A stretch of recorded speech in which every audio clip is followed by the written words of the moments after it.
आज मैं एक वीडियो देख रहा था। मेरा छोटा भाई संयम मत खो। मैं तुम्हारे सलाहकार लोग से बस एक ही बात कहूंगा, भाई तू जिस लेवल में है वो बहुत बड़ा लेवल है, उसको संभाल के रखो और संयम खो के ऐसा कुछ नहीं करना है। हम सब मिलके तुम्हारे साथ हैं और जो भी है उसको समझा देंगे। जो तुमको उखाड़ देगा वो हम सबको उखाड़ देगा। विश्वास रखो अपने बड़े भाइयों पर, संयम रखो और सुझाव है कि जल्द किसी का जवाब मत दो। हम सब हैं ना, हम लोग करने में विश्वास रखते हैं, कहने में विश्वास नहीं रखते हैं। भाई मेरा, नवाबों के नगरी में तुमसे बड़ा कोई नवाब नहीं है। Love you.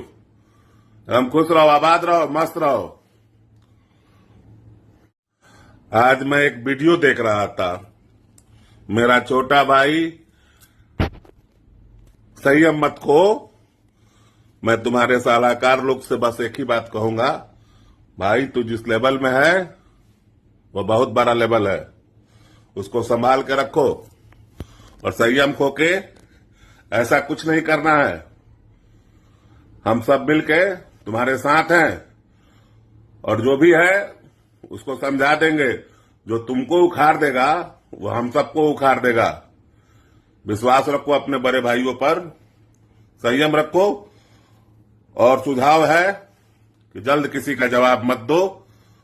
हम सब हैं ना, हम लोग करने में विश्वास रखते हैं, कहने में विश्वास नहीं रखते हैं। भाई मेरा, नवाबों के नगरी में तुमसे बड़ा कोई नवाब नहीं है। Love you. हम खुश रहो, आबाद रहो, मस्त रहो।